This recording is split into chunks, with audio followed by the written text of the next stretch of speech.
यह Bible in one year का हिंदी प्रकरण है। 42वां दिन। आप आज़ाद हैं।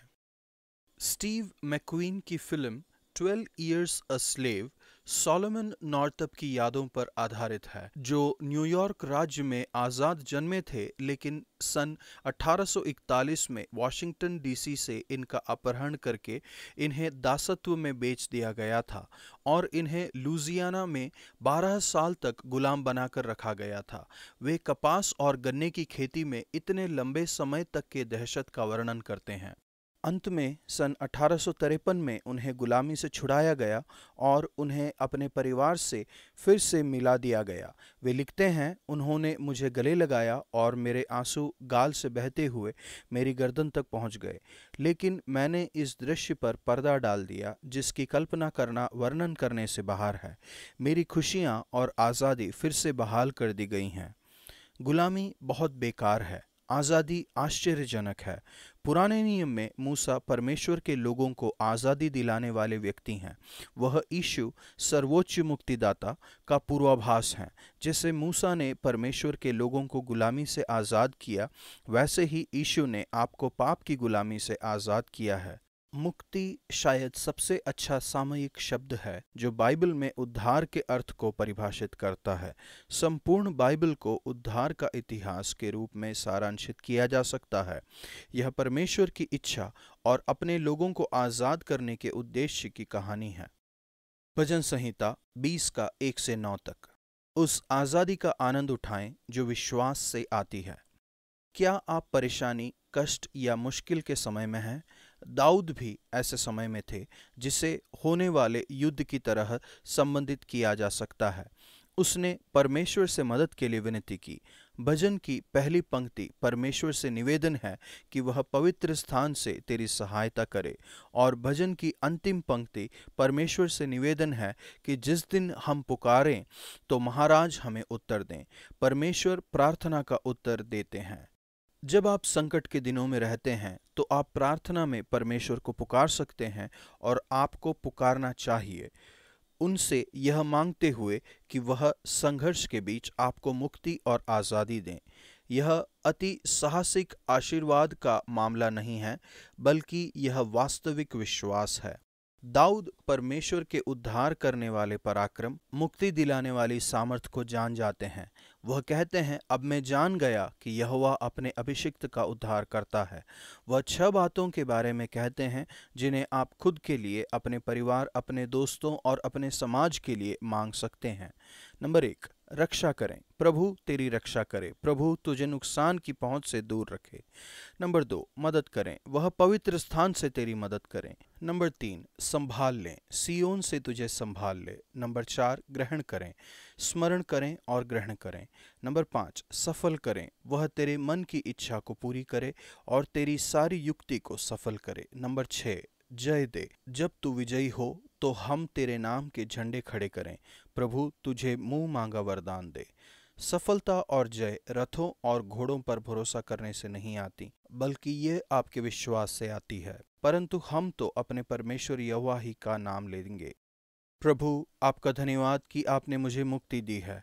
आप जिस अद्भुत रीति से हमारी प्रार्थनाओं का उत्तर देते हैं, उनके लिए आपका धन्यवाद। प्रभु, आज मैं आपके सन्मुख अपनी योजनाओं को और अपने हृदय की इच्छाओं को लाता हूँ। नया नियम मत्ती 26 के 69 से 27 के 10 तक। आश्चर्य कीजिए कि आपकी आज़ादी कैसे हासिल की गई। यीशु सर्वोच्च मुक्तिदाता हैं। यीशु के जन्म लेने, मारे जाने और फिर से जी उठने के कारण उद्धार का इतिहास अपनी पराकाष्ठा पर पहुंच जाता है। जब हम पराकाष्ठा पर पहुंचते हैं तो हम यह झलक देख पाते हैं कि यीशु को इसके लिए क्या कीमत चुकानी पड़ी। उनके करीबी मित्रों ने उनका इनकार किया। उनके एक शिष्य ने उन्हें धोखा दिया। उन्हें रोमी अधिकारी को सौंपा गया और उन्हें दोषी ठहराया गया। फिर भी मत्ती देखता है कि यह सब परमेश्वर की योजना को पूरा करने के लिए हुआ था। यीशु गुलामी में ले जाए गए ताकि हम आज़ाद हो जाएं। उन्हें बांधा गया ताकि आप उन चीज़ों से मुक्त हो जाएं जो आपको बांध कर रखती हैं। यीशु आपको पाप, ग्लानि, शर्मिंदगी, व्यसन और डर से मुक्ति दिलाने के लिए आए। इस पद्यांश में हम असफलता के दो उदाहरणों को देखते हैं। एक मामले में असफलता के लिए गलत प्रतिक्रिया की गई है, दूसरे उदाहरण में सही तरीके से। क्या आपने कभी अपने मसीही जीवन को बिगाड़ा है? क्या आपने कभी असफलता महसूस की है और यह कि आपने बुरी तरह से प्रभु को शर्मिंदा किया है? क्या आप कभी इसके परिणाम स्वरूप व्याकुलता से रोए हैं? मैं निश्चित ही रोया हूँ। यीशु के दो सबसे करीबी मित्रों ने उन्हें बुरी तरह से लज्जित किया था। दुखद रूप से हम सभी ने अपने जीवन में कभी न कभी यीशु को शर्मिंदा किया है। ये दो उदाहरण हमें यह सीखने में मदद करते हैं कि हमें ऐसी असफलताओं और निराशाओं में कैसी प्रतिक्रिया करनी चाहिए। यहूदा और पतरस में अनेक समानताएं हैं। दोनों ही यीशु के शिष्य थे। दोनों ने ही कहा था वे उन्हें लज्जित नहीं करेंगे। दोनों ने ही अपने कार्यों के द्वारा पुराने नियम की भविष्यवाणियों को पूरा किया। दोनों ने अपने कार्यों के लिए गहराई से अफसोस किया। फिर भी इन दोनों पुरुषों में महत्वपूर्ण फर्क है। पतरस ने असफलता के लिए सही प्रतिक्रिया की, जबकि यहूदा ने ऐसा नहीं किया। जैसा कि संत पौलुस लिखते हैं, क्योंकि परमेश्वर भक्ति का शोक ऐसा उत्पन्न करता है जिसका परिणाम उद्धार है और फिर से पछताना नहीं पड़ता, परंतु सांसारिक शोक मृत्यु उत्पन्न करता है। दूसरा कुरिन्थियों 7:10। यहूदा सांसारिक शोक का उदाहरण है। वह धार्मिक गुरु के पास गया और अपने पापों का अंगीकार किया, लेकिन उन्होंने उसे और ज्यादा अपराध बोध में डाल दिया। मत्ती 27:4। वह अफसोस से भर गया था, लेकिन दुखद रूप से वह परमेश्वर की दया और उनकी क्षमा नहीं पा सका। दूसरी तरफ पतरस परमेश्वर भक्ति शोक का उदाहरण है। पतरस डर गया होगा कि उसने यीशु का 3 बार इनकार किया, शायद समझ में आने लायक ढंग से। उसने सोचा होगा कि उसे भी यीशु के संग क्रूस पर चढ़ाया जाएगा, या शायद उसे इस बात का संदेह होगा कि यीशु जिसका दावा करते थे वह सच में ऐसे हैं या नहीं। लेकिन मुर्गे की बांग ने उसके सारे संदेह को मिटा दिया होगा। इसने उसे व्याकुल कर दिया था। वह बाहर जाकर फूट फूट कर रोने लगा। यह जान लेना कि हमने यीशु को शर्मिंदा किया है, इससे बढ़कर कोई एहसास नहीं है। धन्यवाद कि यह पतरस के लिए कहानी का अंत नहीं है। परमेश्वर भक्ति के शोक ने उसमें पश्चाताप उत्पन्न किया और यीशु के साथ उसका संबंध फिर से बहाल हो गया। उसे अपने अपराध बोध और शर्मिंदगी से मुक्ति मिल गई और वह यीशु के चर्च का एक महान, पवित्र, सामर्थी और अभिषिक्त अगुआ बना। अपनी अतीत की गलतियों और पापों की वजह से आपको अपराध बोध या शर्मिंदगी महसूस करने की ज़रूरत नहीं है। यीशु ने जिन्हें आज़ाद किया है वे अवश्य ही आज़ाद हैं। यूहन्ना 8:36। आपने चाहे कितना ही क्यों ना बिगाड़ा हो या असफलता पाई हो, अब भी ज़्यादा देरी नहीं हुई है। जैसे पतरस ने प्रतिक्रिया की थी, वैसे ही आप भी करें और यीशु की सेवा में आपका भविष्य बहुत ही महान हो सकता है। प्रभु, आपका धन्यवाद। आपको बांधा गया ताकि हम अपने पापों, अपराध बोध, शर्मिंदगी, व्यसन, डर और असफलताओं से मुक्त हो जाएं। मैं जब भी असफल हो जाऊं तो मुझे परमेश्वर भक्ति का शोक करने में हमेशा मेरी मदद कीजिए, जो पश्चाताप उत्पन्न करता है और कोई पछतावा नहीं छोड़ता। पुराना नियम, निर्गमन 9:1-10-29 तक। अपनी आज़ादी का उपयोग परमेश्वर की आराधना करने के लिए करें। परमेश्वर की सेवा में हम संपूर्ण मुक्ति पाते हैं। आपको परमेश्वर की आराधना और सेवा करने के लिए रचा गया है। यह आपका उद्देश्य है। पोप बेनेडिक्ट 16, जब वे कार्डिनल रेंजर थे, ने लिखा है, निर्गमन में दर्शाया गया एकमात्र लक्ष्य आराधना करना है। लोगों को वह देश सच्चे परमेश्वर की आराधना करने के लिए दिया गया था।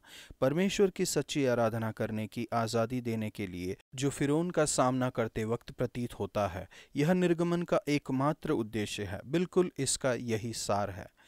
एक बार फिर इस्राएलियों के इतिहास में हम परमेश्वर की उद्धार की योजना का पूर्वाभास देखते हैं। हम मूसा के द्वारा उनके लोगों को आज़ाद कराने की योजना देखते हैं।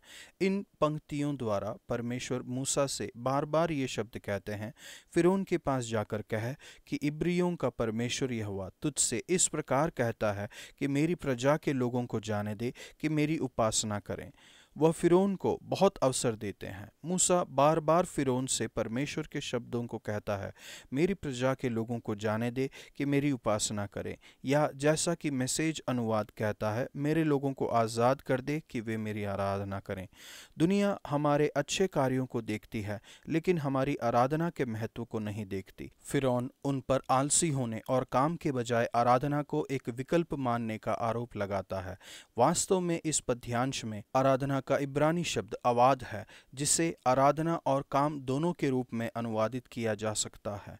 परमेश्वर आपसे प्रेम करते हैं और वह नहीं चाहते कि किसी का भी नाश हो, लेकिन हर एक को अपना मन फिराना है। दूसरा पत्रस 3:9। एकमात्र तरीका जिससे हम नाश हो सकते हैं वह है फिरौन के जैसा हम भी अपना मन कठोर कर लें और उन सभी चेतावनी संकेतों को अनदेखा करें जो परमेश्वर हमारे मार्ग में डालते हैं। घमंड फिरौन के पाप का मूल था। उसने जितना ज्यादा इनकार किया उतना ही मुश्किल अपने मन को बदल पाना उसके लिए होता जा रहा था। गलत दिशा में जाने के बजाय अपनी गलतियों को मानने के लिए तैयार रहें। परमेश्वर की इच्छा है कि वह अपने लोगों को आज़ाद करें ताकि वे पूरे जीवन भर उनकी आराधना कर सकें। वह आपको अपराध बोध, शर्म, पाप, व्यसन और डर से मुक्त करना चाहते हैं। वे आपको उनसे प्रेम करने, उनकी सेवा करने और उनकी आराधना करने के लिए मुक्त करना चाहते हैं। प्रभु आपका धन्यवाद। आपने कहा है, यदि पुत्र तुम्हें स्वतंत्र करेगा तो तुम सचमुच स्वतंत्र हो जाओगे। मैं अपनी स्वतंत्रता का उपयोग आपकी आराधना और आपकी सेवा के लिए करूंगा। निर्गमन 9:20। इसीलिए फिरौन के कर्मचारियों में से जो लोग यहोवा के वचन का भय मानते थे, उन्होंने तो अपने सेवकों और पशुओं को घर में हाँक दिया। लोगों का मन बहुत कठोर हो सकता है, चाहे उन्हें कितने भी चिन्ह दिखाए जाएं। कुछ लोग विश्वास नहीं करेंगे, लेकिन सबसे असंभव जगहों में भी कुछ लोग होते हैं जो परमेश्वर को प्रतिक्रिया दिखाते हैं।